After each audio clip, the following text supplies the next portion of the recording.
저는 오늘 여러분과 함께 선교에 대한 이야기를 할 것인데 또 오늘 귀한 훈련을 마치시고 졸업하시는 모든 분들과 함께 이 말씀을 나눴으면 좋겠습니다. 선교는 무엇입니까? 하나님께서 보내시는 행위 그 자체로 우리에게 설명을 해주고 있죠. 하나님께서 아들을 보내심으로 그의 선교를 시작하셨습니다. 우리는 왜라는 질문을 던질 수 있죠. 왜 하나님께서는 아들을 이 땅에 보내셨는가? 그것은 성경에서 우리에게 알려주는 것처럼 이 땅을 죄로부터 구원하여 하나님의 나라, 하나님의 통치 아래 온전하게 세우기 위함이다라는 것이죠. 이 일을 위해서 예수 그리스도가 이 땅에 오셨고 그가 십자가에 달려 죽으셔서 그 보배로운 보혈로 말미암아 우리의 죄뿐만 아니라 이 세상의 모든 죄값을 제거하고 하나님의 백성, 하나님의 나라, 하나님의 통치, 하나님의 창조의 온전한 세계로 돌이켰습니다. 예수님께서 이 땅에 오셔서 단순히 죽고 부활하는 그 일만 하신 건 아니죠. 이 땅에 오셔서 하나님의 나라를 이야기하셨어요. 하나님의 나라를 증언하신 것이죠. 하나님의 나라 안에 어떻게 살 것인지에 대해서 안내하셨습니다. 그가 십자가를 통하여 부활을 통하여서 이루실 그 나라 안에서 이제 그를 믿고 그의 백성이 되어질 사람들이 어떻게 살 것인가 그것을 미리 알려주셨습니다. 우리는 오늘 우리가 읽은 이 본문의 말씀에서 예수님께서 하신 사역의 세 가지 방법, 방편을 발견하게 되어집니다. PPT가 준비됐습니까? 네. 9장 35절 와서 보니까 예수께서 모든 도시와 마을에 두루 다니사 그들의 회당에서 가르치시며 천국 복음을 전파하시며 모든 병과 모든 약한 것을 고치시니라 라고 되어 있습니다. 아멘. 이게 세 가지 방법이죠. 첫째 뭡니까? 가르치고, 둘째 복음 전파하고, 셋째 고치는 사역을 했습니다. 이 예수님께서 9장에서 이 말씀하시고 10장의 제자들을 파송하는 장면이에요. 그러니까 제자들에게 이 방법을 전수하시는 장면인데 4장 23절 예수님이 시작하실 때 그의 사역을 시작하실 때 이렇게 말씀해요. 예수께서 온 갈릴리에 두루다니사 그들의 회당에서 가르치시며 천국 복음을 전파하시며 백성 중의 모든 병과 모든 약한 것을 고치시니. 아멘. 이 두 가지 다 비교해 보면 예수님이 하시는 사역 그리고 제자들에게 이제 전해줄 방법으로서의 사역 패턴이 같다는 것을 우리가 발견하게 되어지죠. 따라서 예수님께서 하신 이 사역을 정리해 보니까 가르치시다, 복음을 전파, 선포하시다, 치유하시다 이렇게 이야기하고 있어요. 하나님께서 예수님을 이 땅에 보내셔서 그의 선교를 하실 때에 선교의 방법으로서 이 세 가지의 내용을 우리에게 주셨는데 우리에게 보여주셨고 우리의 가운데 행하셨는데 그 가르치는 사역, 복음을 전파하고 선포하는 사역, 치유하는 사역 이런 방법들이 오늘날 우리가 이야기하는 선교 활동들이라고 얘기해요. 그래서 선교학을 공부하는 사람들 중에 이제 두 가지 어떤 분이 제 설교 듣고 강의 듣는 것 같다고 얘기하시네요. 맞습니다. 강의하고 비슷하니까 선교를 이야기할 때 두 가지로 나눠요. 지금 제가 얘기하는 거는 아주 그 비싼 돈 들여가지고 한 거니까 여러분들이 잘 들으셔야 됩니다. 선교를 두 가지로 나누는데 그 첫 번째 선교 단수 형태로 하나를 가리킬 때는 보통 하나님의 선교다라는 표현을 써요. The Mission of God이라고 해서 하나님의 선교, 하나님부터 시작했다 이렇게 설명을 해요. 이건 정의가 쉽지가 않아요. 하나님께서 하시는 일이 너무 다양하고 어떤 형편에 따라서 그가 보여주시는 스스로 증언하시는 내용이 다르기 때문에 하나님의 선교는 이거다 저거다 말하기가 쉽지 않아요. 그럼에도 불구하고 하나님의 선교를 얘기하자면 복음 전도, 교회를 세우고 영혼을 구원하여 어떻게 해요? 하나님의 나라 안에 살도록 하는 것, 이 구원의 사역을 하나님의 선교의 핵심으로 보고 있는 것이죠. 그리고 선교사님들이 선교지로 나아가서 하시는 사역들이 굉장히 다양하잖아요.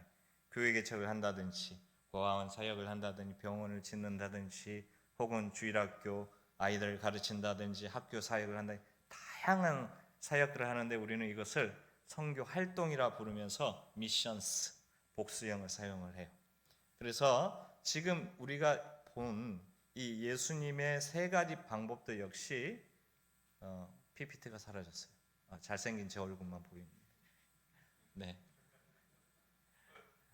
웃자고 하는 얘기니까 또 시험 들어가지고 가면 안 됩니다. 이 가르치는 사역 안에 포함될 수 있는 게 무엇일까요? 교육 사역이라고 할 수 있겠죠. 이거는 그렇죠.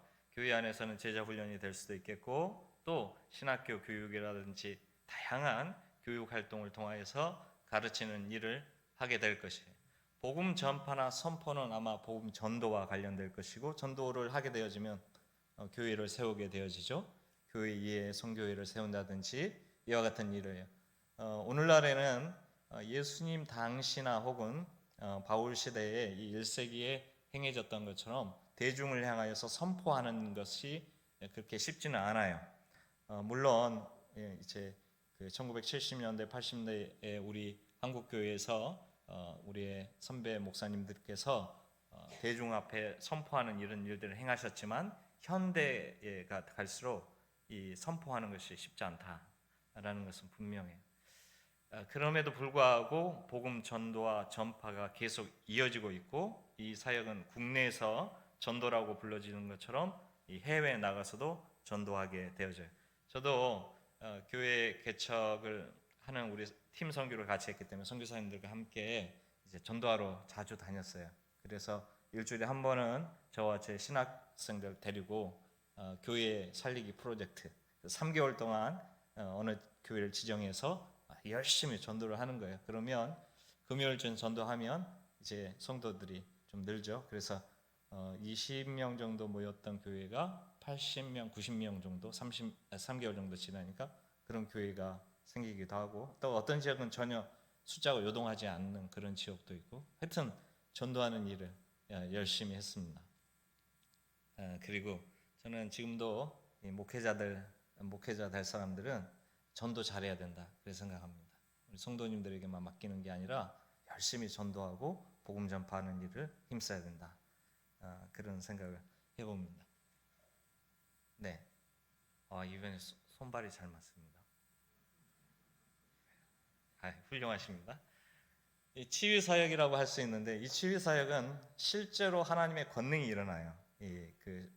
믿습니까? 진짜로 일어납니다. 우리가 이걸 뭐 이렇게 하면 치유되고 이렇게 하면 치유되지 않고 이런 게 없어서 그렇지, 하나님께서 당신의 마음대로 필요하실 때 기적의 역사를 보여주셔요. 이게 오늘 교회 안에서도 또 선교지 안에서도 동일하게 역사하고 나타나는 거예요. 기도를 많이 했다고 해서 막 역사가 나타나느냐? 꼭 그렇지만도 않아요. 또 기도를 적게 하는 사람이라 해서 그에게서 역사가 나타나지 않느냐? 꼭 그렇지만도 않아요. 저의 경우로 보면 제가 기도를 그렇게 많이 안 하는데도 귀신도 나가기도 하고 말이죠. 그래서 제가 깨달은 것은 이 예수 그리스도의 이름이 이렇게 권세가 있구나. 만유의 주라고 하는 이 이름의 명칭이 그냥 공짜로 된 게 아니구나. 하나님께서 주신 이 주의 이 이름이 말이죠, 얼마나 큰 권능이 있냐면, 예수의 이름으로 명하노니 떠나가라 라고 명하잖아요. 실제 떠나간단 말이에요. 그리고 열심히 기도해야죠. 다시 역사가 일어나지 않도록 경건함으로 기도해 가야 되겠죠. 어쨌든 이 치유의 역사는 지금은 이루어지고 있어요. 그럼에도 불구하고 하나님께서는 창조의 원리처럼 우리에게 이 치유 사역이라는 복음 전파나 선포나 가르치는 사역을 공유하셔요. 가령 이런 경우죠. 창세기에서 하나님께서 인간을 창조하시고 인간에게 그의 형상을 주셨다라고 말씀하고 있어요. 이때 형상을 저희가 신학교 다닐 때는 지정의 이런 개념으로 이해하곤 했었어요. 그러나 가장 중요한 핵심적인 가치는 통치 개념이에요. 하나님께서 이 세상을 통치하는 통치의 권한을 나눠 가지셨다.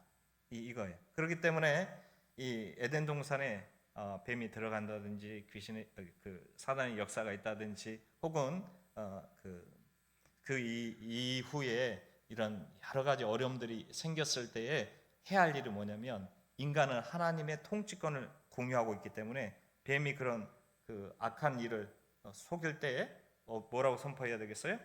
떠나가라, 나가라 이렇게 선언해야 돼요. 하나님 그걸 기대하고 있었는데 바보들이 그만 넘어가 버렸어요.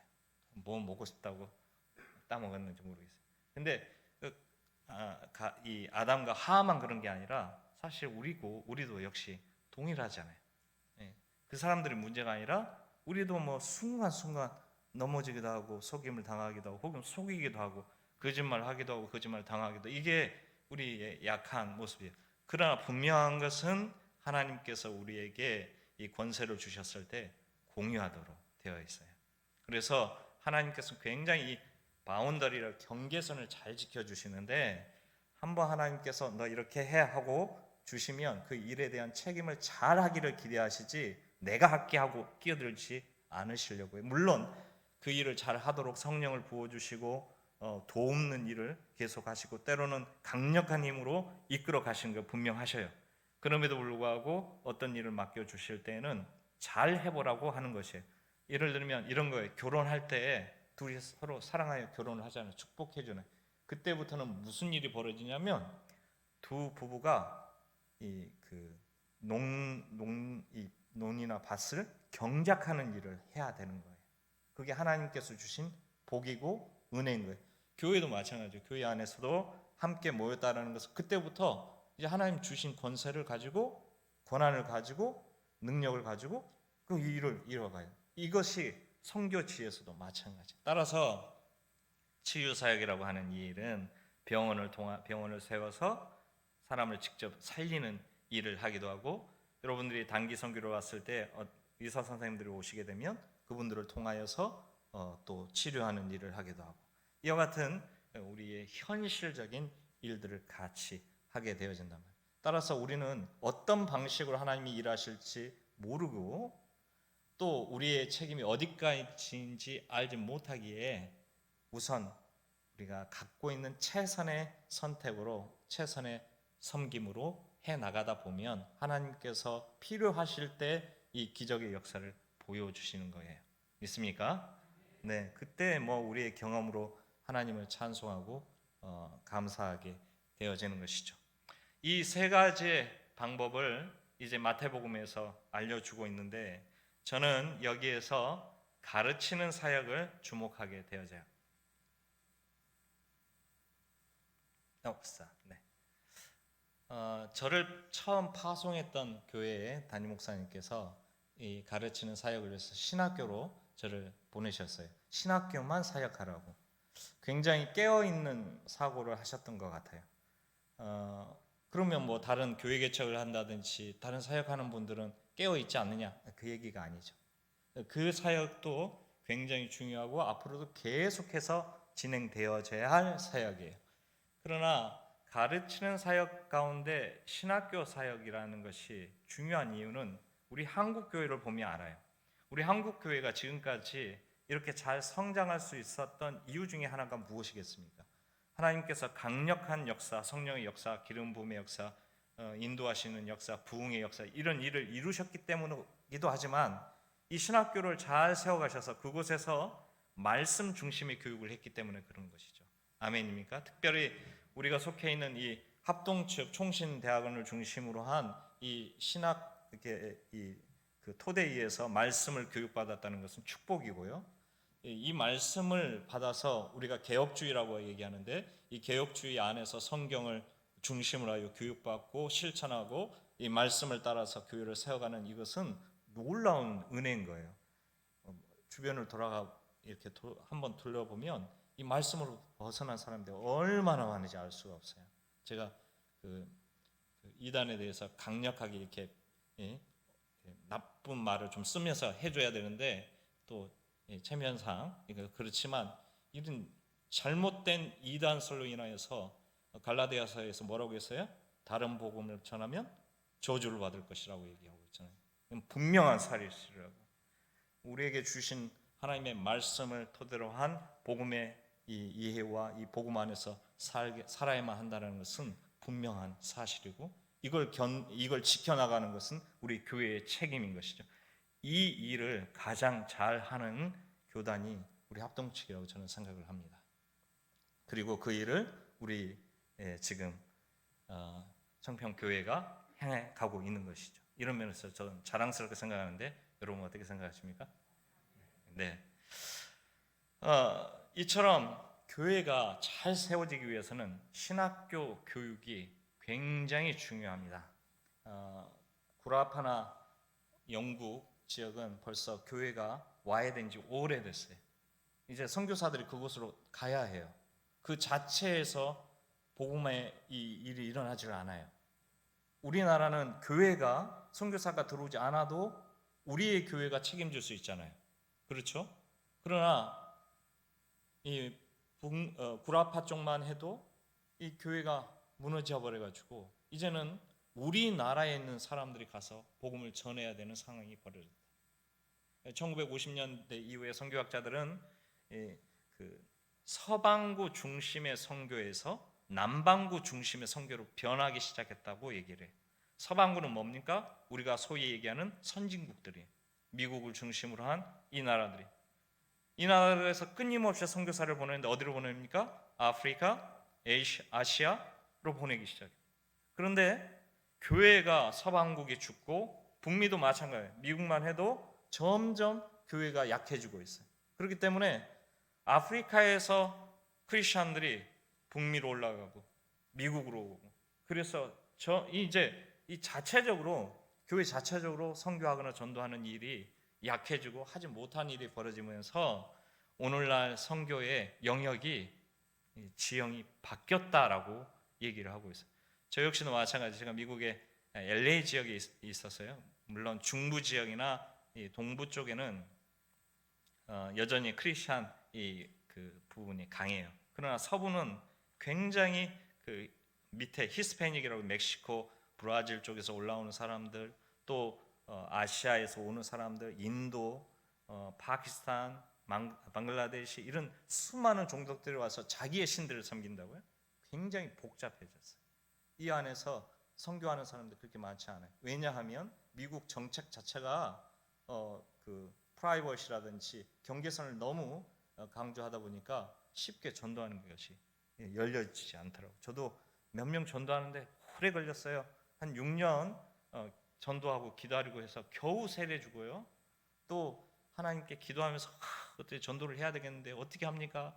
엘리베이터 타고 오르락 내리락 하면서 저한테 전도를 해야 되겠는데, 예수님을 전해야 되겠는데 어떻게 해야 됩니까? 하고 몇 번을 기도하는데 어느 날 그 사람이 나한테 먼저 말을 걸어가지고 월컨이 잘 됐다고 전도하고, 그런 실정입니다. 이런 그 사회 자체가 점점 변화되고 있는 상황에서 결국 우리가 좋은 지도자를 키워 나가야 되는데 그 일에 가장 중요한 자리가 어디겠습니까? 신학교 교육입니다. 신학교 교육. 그래서 신학교에서 좋은 지도자를 키워간다라는 것은 우리에게 큰 사명 중에 하나라는 것을 다시 한번 깨닫게 되어졌고요. 사실은 제가 이때 저희 담임 목사님께서 너 여기 와가지고 섬겨라고 할 때는 제가 잘 몰랐어요. 가서 열심히 일하니까 열심히 일했지. 지금 얘기하는 이 얘기는 깨닫지 못했었습니다. 초기에 이 곳은 되게 아담하고 정글처럼 아직 발전이 안 됐던 때예요.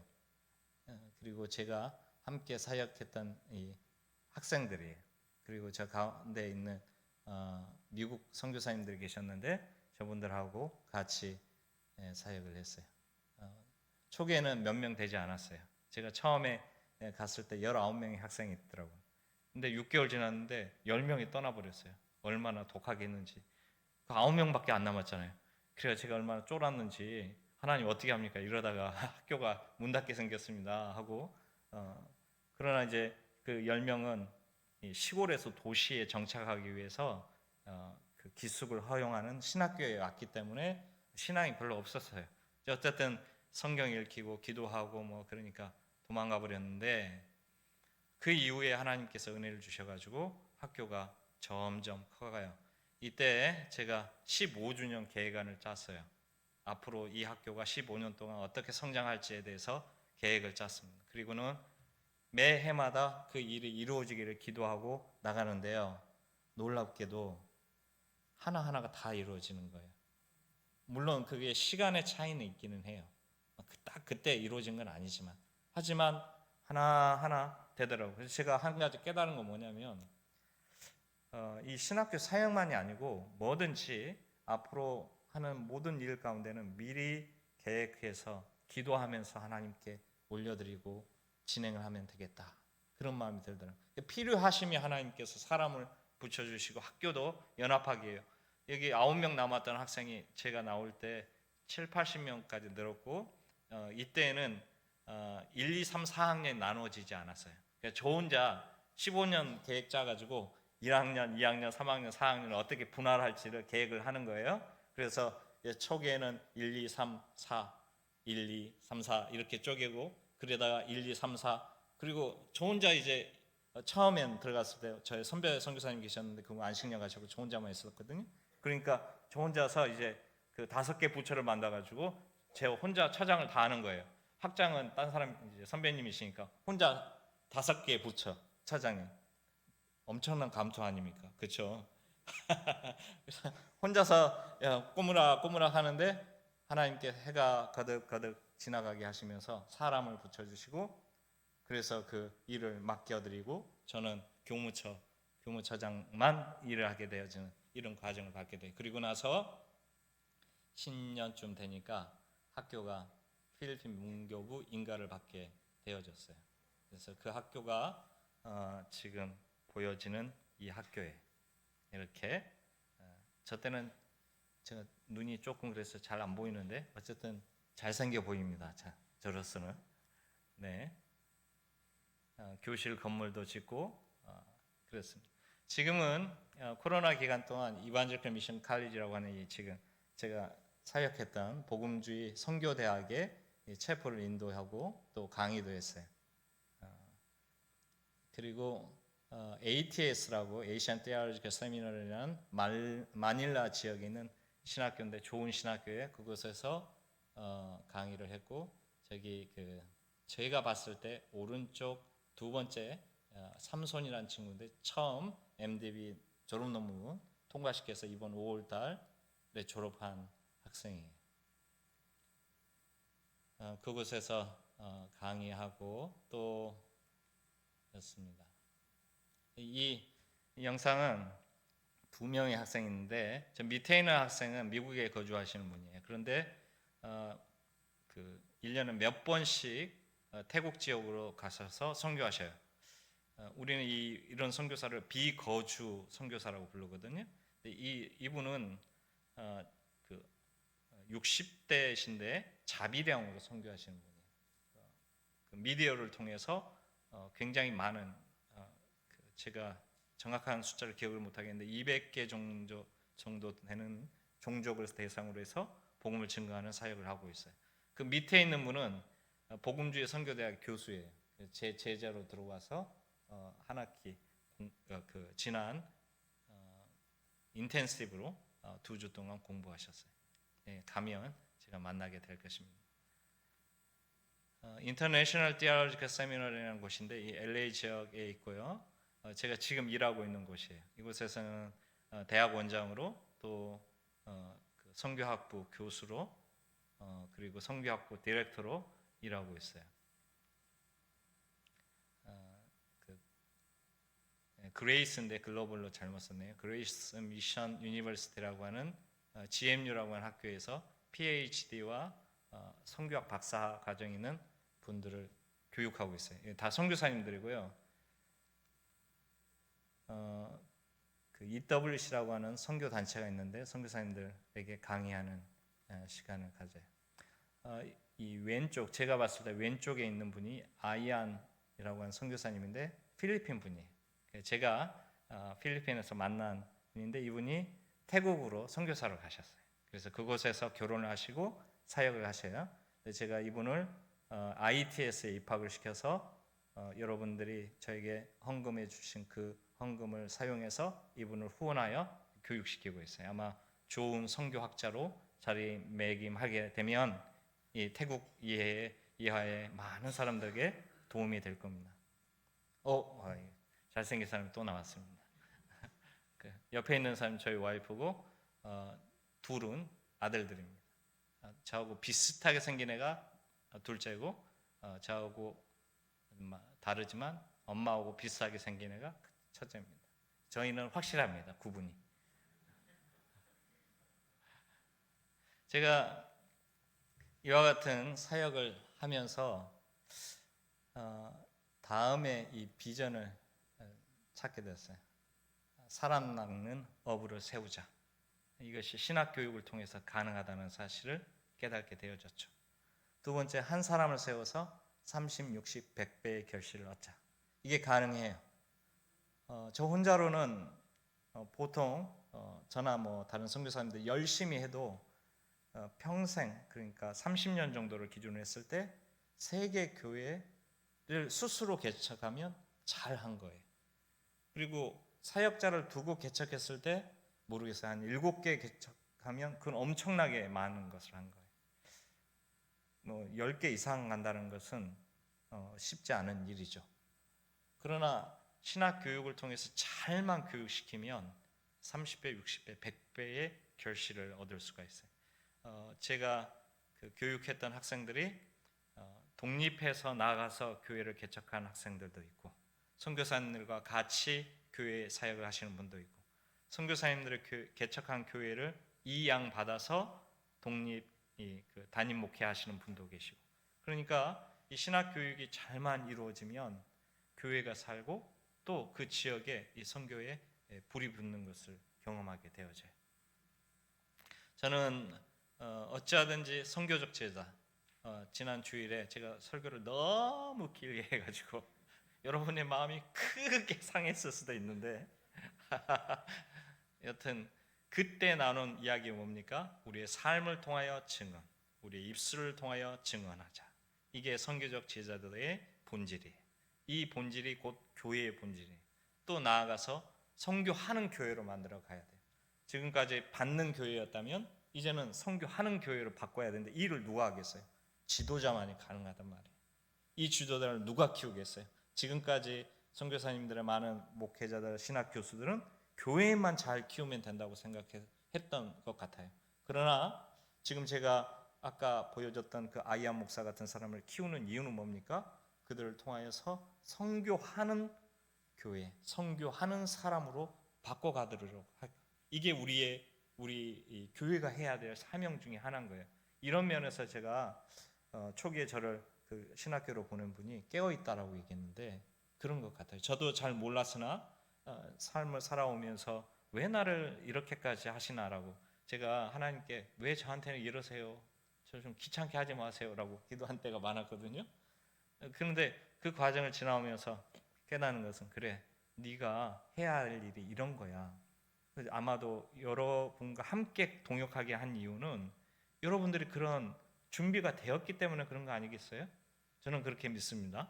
그러니까 저하고 같이 선교적 제자, 선교적 교회, 선교하는 교회, 이 교회를 세워갈 수 있도록, 당연히 여러분의 교회도 그래야지만 우리의 교회도 그래야 되지만 이 선교지에 가서도 그런 교회가, 그런 지도자들을 키울 수 있도록 계속 기도해 주시면 좋겠다 생각됩니다. 나아가서 이 일을 위해서 학자를 키워야 돼요. 우리 한국 교회의 장점은 우리의 목회자들이 학자가 되었다는 점이에요. 동일하게 선교지에도 선교지에 서 있는 학자들이 일어나야 돼요. 그들이 그들의 목소리를 내고 그들의 신학을 얘기하고 그들의 교회를 위한 외침이 있어야 되겠죠. 그래서 저는 여러분의 신학교 사역, 복음전도 사역, 설교에 관한 사역, 가족들을 위하여 기도 제목을 요청하게 되어집니다. 사랑하는 성도 여러분, 동역자 여러분, 우리는 모두가 예수 그리스도의 하나님 나라 운동 안에 참여한 자들입니다. 그렇기 때문에 하나님께서 예수 그리스도를 통하여서 가르치는 사역, 또 복음 전파하고 선포하는 사역, 치료하는 사역에 동참했습니다. 그래서 우리가 이 자리에 있는 것이고 교회를 섬길 수 있게 되어진 것이죠. 앞으로도 하나님의 나라 안에서 기쁘고 즐겁고 또 그가 주신 사명을 잘 감당해 나갔으면 좋겠습니다. 그 일을 위하여 끊임없이 기도하면 좋겠다는 생각이 듭니다. 기도하겠습니다. 자비하신 하나님 아버지 감사합니다. 우리가 하나님을 믿고 따르며 주께서 주신 은총을 따라 살아갈 때에 늘 하나님께서 우리에게 이루신 이 하나님의 나라 운동 안에서 배우며 들으며 치유받으며 살아갈 뿐만 아니라 이제 나아가서 가르치며 선포하며 치유하며 살 수 있게 역사하여 주시옵소서. 이 일을 위하여서 훈련받은 우리 MD 사역자들을 기억하여 주시사 저들의 입술을 통하여 저들의 삶을 통하여 저들의 활동을 통하여서 주님 당신의 나라가 확장되어지고 이루어지고 놀라운 역사가 일어나게 하여 주옵소서. 감사드리며 예수님의 이름으로 기도하옵나이다. 아멘.